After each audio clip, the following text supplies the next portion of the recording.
Hello everyone. Towards success में आपका स्वागत है। और यहाँ पर हम बात करेंगे एलपी और टेक्नीशियन के सीबीटी 2 के पार्ट ए की। इंजीनियरिंग ड्राइंग हम कवर करेंगे। 1000 प्लस क्वेश्चन हम कवर कर रहे हैं। 16वां पार्ट है ये। इससे पहले 15 पार्ट आ चुके हैं अलग अलग टॉपिक से, और इस टॉपिक में हम कवर करेंगे ज्योमेट्रिक फिगर। तो चलिए इसको स्टार्ट कर लेते हैं। ज्योमेट्रिक फिगर से हम 100 क्वेश्चन तक कवर कर चुके हैं। 101 से शुरू करते हैं। कमेंट करते चलिए आप भी आंसर को। ज़्यादा समय हम यहाँ पर नहीं लेंगे, फटाफट मैं इसका आंसर करता चला जाऊँगा। 101, इंजीनियरिंग ड्राइंग्स में सामान्यतः पाए जाने वाले आयाम कितने प्रकार के होते हैं? क्वेश्चन नंबर 101, और इसका राइट आंसर है ऑप्शन नंबर ए, यानी कि 2 प्रकार के। आगे है आपका क्वेश्चन नंबर 102। ये आपका एक्सप्लेनेशन है इसका, ठीक है। पीडीएफ ये आपको 102 बताना है। इसकी पीडीएफ आपको टेलीग्राम ग्रुप में मिल जाएगी। एरो लगाने का सही तरीका यहाँ पर आपको बताना है। कौन सा ऑप्शन सही है एरो लगाने के लिए? 102 राइट आंसर है इसका ऑप्शन नंबर बी, ठीक है। बी जो है वो सही तरीका है एरो लगाने का। 103, एरो हेड की लंबाई होती है। एरो हेड की लंबाई कैसे होती है आपको बताना है। 103, और इसका राइट आंसर है ऑप्शन नंबर डी, मोटाई का 3 गुना। मोटाई का 3 गुना होती है एरो हेड की लंबाई। आगे है 104, माप लिखने की विधि आपको बतानी है यहाँ पर, ठीक है। ये कौन सी विधि है माप लिखने की यहाँ पर? तो इसका राइट आंसर है option number B, unidirectional system, ठीक है। ये यूनिडायरेक्शनल सिस्टम है। आगे है 105, तिरछे अक्षरों के लिए ऊर्ध्वाधर कोण से, ठीक है, कोण कितना होता है ये आपको बताना है तिरछे तिरछे अक्षरों के लिए। 105, और इसका राइट आंसर ऑप्शन नंबर ए, 15 डिग्री। आगे है क्वेश्चन नंबर 106, अक्षरों को प्राय किस नाम से संबोधित किया जाता है? क्वेश्चन नंबर 106, और इसका राइट आंसर है option number C, upper case और लोअर केस दोनों ही प्रकार से। आगे है क्वेश्चन नंबर 7, 107, लोअर केस अक्षरों की ऊंचाई कितनी होती है? 107, और इसका राइट आंसर है ऑप्शन नंबर बी, 2.5 से 14 मिलीमीटर। ये लोअर अक्षरों की ऊंचाई होती है। 108 बताना है आपको, अभियांत्रिक रेखा चित्र में कई प्रकार के अक्षर के प्रकार होते हैं। 108, और इसका राइट आंसर है ऑप्शन नंबर, ठीक है, चलिए कमेंट कर दिया ऑप्शन नंबर। इसका जो राइट आंसर है वो है ए, यानी कि गोथिक। 109 पर चलते हैं। अभियांत्रिक रेखा चित्र में अनेक प्रकार के अक्षर होते हैं। नीचे दिए गए अक्षरों की शैली पहचाननी है आपको। कौन सी शैली है ये? 109, और इसका राइट आंसर है ऑप्शन नंबर सी, रोमन शैली है ये। आगे है 110,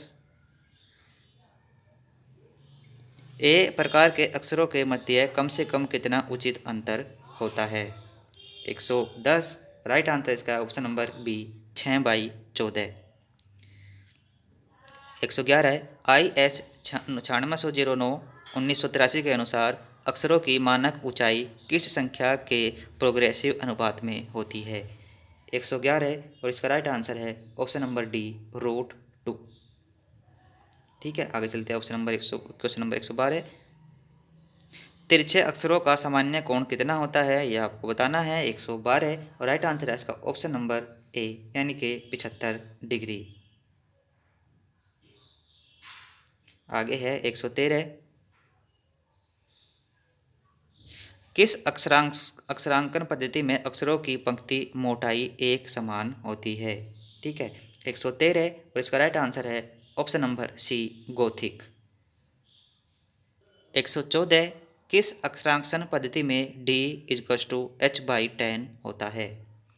114, और इसका राइट आंसर है option number B, type B. Type B में d h/10 होता है। आगे है 115, अक्षरांकन बी विधि में पंक्ति मोटाई d का मान क्या होता है?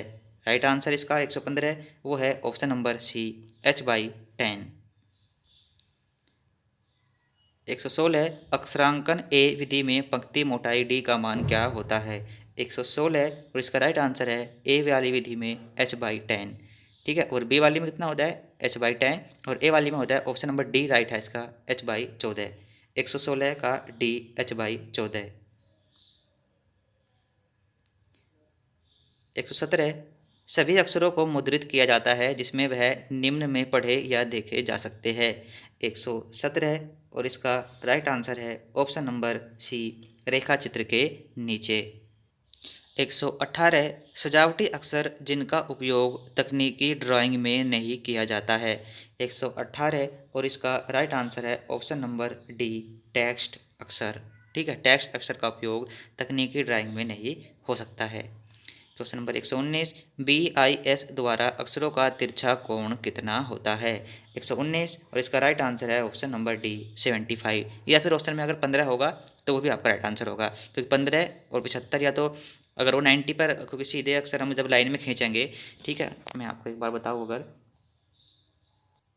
जब आपकी ये हॉरिजॉन्टल लाइन है, यहाँ पर कोई आप अक्षर आप बनाएंगे, ठीक है, तो ये अक्षर को एक बार आप ये माने कोई अक्षर है और अगर ये किसी एंगल पर झुका हुआ है, तो यदि एक आपका जो आप 90 डिग्री से होगा, वो थोड़ा झुकाव अगर लेंगे उसका हम, क्योंकि यहाँ पर हम इसको लेंगे 90 डिग्री होगा आपका, इससे झुकाव लेंगे, अगर एक 75 है तो दूसरा 15 होगा, तो ऑप्शन में या तो 15 होगा या फिर 75 होगा, दोनों में से एक होगा। आगे है क्वेश्चन नंबर 120 अक्षरों की ऊंचाई व चौड़ाई में कितना अनुपात सामान्यतः होता है। 120 और इसका राइट आंसर है ऑप्शन नंबर ए, 7:4। ऊंचाई एवं चौड़ाई में 7:4 का होता है। 121 भारतीय मानक संस्थान के अनुसार मुख्य शीर्षक तथा ड्राइंग संख्या में कितनी ऊंचाई की अक्सर प्रयोग की जाती है। क्वेश्चन नंबर 121 और इसका राइट आंसर है ऑप्शन नंबर सी, 6 से 12 मिलीमीटर। आगे है क्वेश्चन नंबर 122 वह ठोस आकृति जिसकी आधार व सिरों के अनुसार विभिन्न भुजाएं होती है। 122 राइट आंसर इसका है ऑप्शन नंबर ए, प्रिज्म। आगे है क्वेश्चन नंबर 123 डायमेंशनिंग की इस विधि में न्यूमेरिकल वैल्यू को डायमेंशन लाइन के ऊपर इस प्रकार लिखा जाता है कि सामने से व दाएं से आसानी से पढ़ा जा सके। कौन सी विधि है ऐसी। क्वेश्चन नंबर 123 और इसका राइट आंसर है option number B, aligned system. 124 dimension की इस विधि में न्यूमेरिकल वैल्यू को डायमेंशन लाइन के टूटे भाग में इस प्रकार लिखा जाता है कि उन्हें केवल सामने से ही आसानी से पढ़ा जा सकता है। कौन सी विधि है ये। 124 right answer option number A, unidirectional system. 125 dimension की इस विधि में डायमेंशंस को एक के बाद एक सीध में लिखा जाता है, व बाद में ओवरऑल डायमेंशन भी लिख देते हैं। कौन सी विधि। 125 राइट आंसर सी, चैन डायमेंशनिंग। नाम से भी स्पष्ट है, चैन यानी कि आपका एक के बाद एक। डायमेंशन की इस विधि को डेटम डायमेंशनिंग भी कहते हैं। 126 right answer option number D, parallel dimensioning. 127 कौन सा माप गलत तरीके से लिखा गया है। 16, 18, 32 या फिर 8। क्वेश्चन नंबर 127 राइट आंसर है इसका ऑप्शन नंबर बी, यानी कि 18। 129 डायमेंशनिंग की कौन सी विधि मानक के अनुसार है। 128 और इसका जो राइट आंसर है वो है ऑप्शन नंबर ए, यानी कि ये जो आपको दिख रहा है ए में, ये है सही विधि किसी भी चीज़ को डायमेंशन देने की।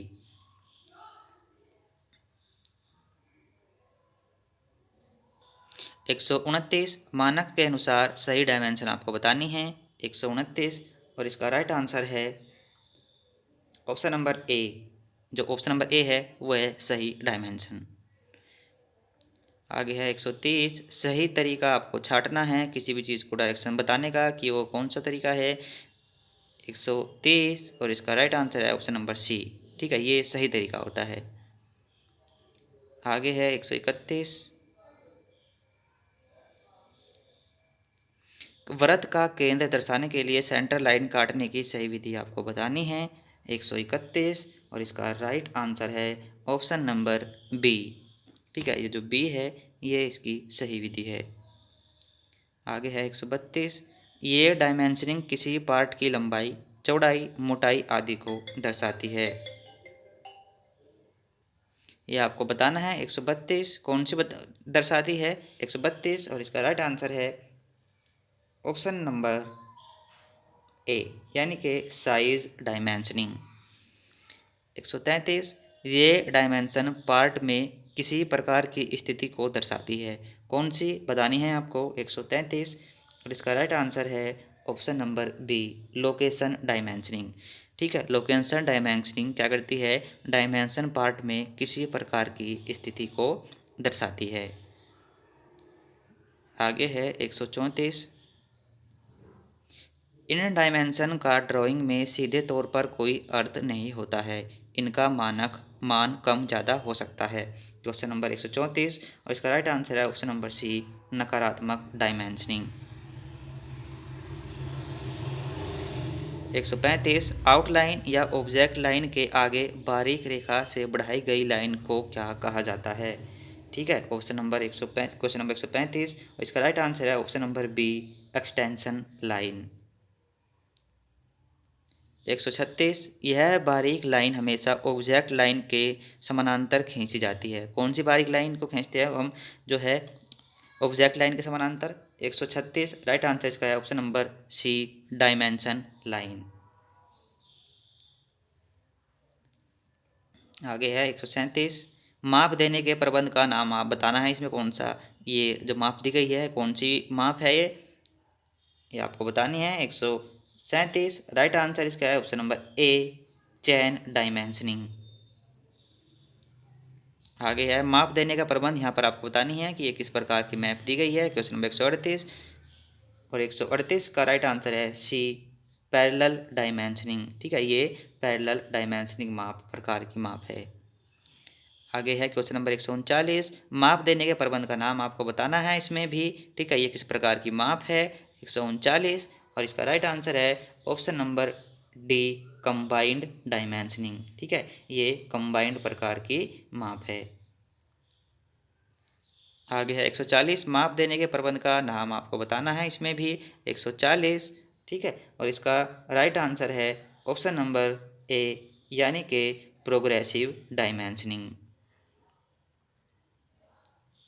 141 माप देने की विधि आपको बतानी है इसमें भी। 141 ठीक है, चलिए ये आप देख लीजिए माप विधि। ठीक है, ये अब आप इसके ऑप्शन देख लीजिए कौन सी है इसमें। राइट आंसर है इसका option number B dimensioning by coordinate. ठीक है, बाई कोऑर्डिनेट। 142 हैचिंग लाइन के बीच कम से कम कितनी दूरी होनी चाहिए? क्वेश्चन नंबर 142 ठीक है, और इसका राइट आंसर है 142 का वो है ऑप्शन नंबर डी 0.7 mm यानी कि मिलीमीटर। ठीक है, आगे है 142 143 हैचिंग लाइन कितने कोण पर झुकी होती है? ठीक है, 143 का चलिए कमेंट करिए फटाफट। राइट आंसर बी इसका राइट आंसर है 45 डिग्री के कोण पर। 144 एक्स रेखा का नाम आपको बताना है। जो एक्स लिखा हुआ है इसका नाम आपको बताना है कौन सी रेखा है ये, और इसका राइट आंसर है 144 का ऑप्शन नंबर ए विस्तार रेखा। चलिए आगे चलते हैं फिर। 145 सोल्डर स्क्रू की विभिन्न मापों को ए बी सी डी द्वारा दर्शाया गया है, इसमें से सहायक आयाम को छांटना है आपको। यह आपका सोल्जर है। ठीक है, और इसका राइट आंसर है इसमें ए बी सी डी चार ऑप्शन आपको दिखाई दे रहे होंगे, ये आपको बताना है कि कौन सा सहायक आयाम है। और 145 और इसका जो राइट आंसर है वो है ऑप्शन नंबर डी, डी है वो सहायक आयाम है। 146 चित्र में नकारात्मक विमा को चुनना है। इसमें जो नकारात्मक विमा है ए बी सी डी आपको दिखाई दे रहे होंगे यहाँ पर ऑप्शन। ठीक है, उनमें से ही आपको चुनना है 146 और इसका राइट आंसर है ऑप्शन नंबर सी। जो सी लिखा हुआ है ये नकारात्मक विमा है। 147 चित्र में कार्यात्मक विमा को आपको चुनना है। निम्न में से कौन सी विमा कार्यात्मक विमा है? 147 और इसका राइट आंसर है ऑप्शन नंबर ए। ए जो है यहाँ पर दिखाया गया है वो कार्यात्मक विमा है। क्वेश्चन नंबर 148 चित्र में साइज डायमेंशन को चुनना है आपको। कौन सी डायमेंशन? साइज डायमेंशन है 148 और इसका राइट आंसर है ऑप्शन नंबर बी। ये बी जो आपको दिखाया गया है यहाँ पर ये एक साइज डायमेंशन है। ठीक है, तो 100 से हमने यहाँ पर शुरू किया था, 48 तक हम यहाँ पर कवर करेंगे।